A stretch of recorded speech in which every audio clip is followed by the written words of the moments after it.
શરણાગતપાપપર્વतं ગણયિત્વા ન તદેય સદ્ગુણम् અણુમપ્યતુલં હિ મન્યતે સજાનંદગુરું ભજે સદા.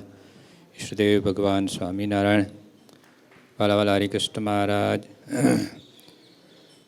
પરમ પૂજ્ય આચાર્ય મહારાજજીના આશીર્વાદથી એમના વતી પૂજ્ય લાલજી મહારાજ પણ આશીર્વાદ આપી ગયા. સભામાં ઉપસ્થિત ચેરમેન સ્વામી ડૉક્ટર સંત વલ્લભદાસજી, પૂજ્ય બ્રહ્મસ્વરૂપ સ્વામી વગેરે બ્રહ્મનિષ્ઠ સંતો, વાલા હરિભક્તો, સ્વામિનારાયણ ભગવાનનો મહિમા તો અપરંપાર છે. શાસ્ત્રોમાં દરેક સંતોએ ગાયો છે. સ્વામીએ બધો મહિમા આપણને ચેરમેન સ્વામીએ કહ્યો, ધર્મજીવન સ્વામીએ કહ્યો, એ વિશેષ નથી કહેતો, પણ સ્વામિનારાયણ નામ લેવાથી જીવાત્માનું કલ્યાણ ચોક્કસ થાય છે. એ વાત નિર્વી વાત છે.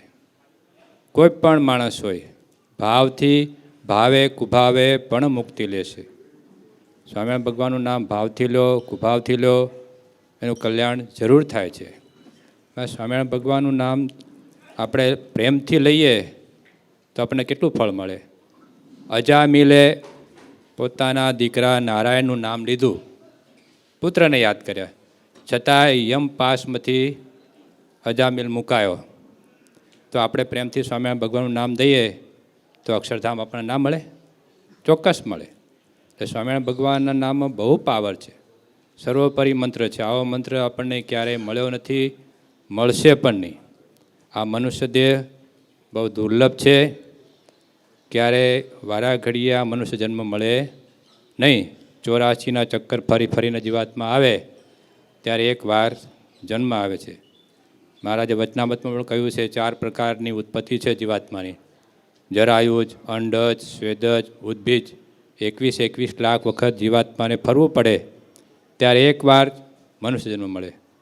એટલે આપણે તો ખૂબ ભાગ્યશાળી છીએ કે આવા સ્વામિનારાયણ ભગવાન આપણને ઓળખાયા છે. માટે ખૂબ ભજન કરજો. અને સ્વામિનારાયણ ભગવાનમાં નામમાં બહુ તાકાત છે.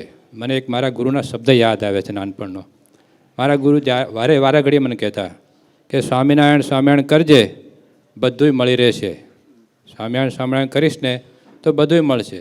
સ્વામિનારાયણ ભગવાન તો બહુ દયાળુ છે. આવા ભગવાન આપણને મળશે નહીં. માટે ખૂબ ભજન કરજો. આ મહોત્સવમાં તન મન ધનથી જેણે જેણે સેવા કરી હોય, ભગવાન સૌનું મંગળ કરે એ ભગવાનના ચરણોમાં પ્રાર્થના. જય સ્વામી.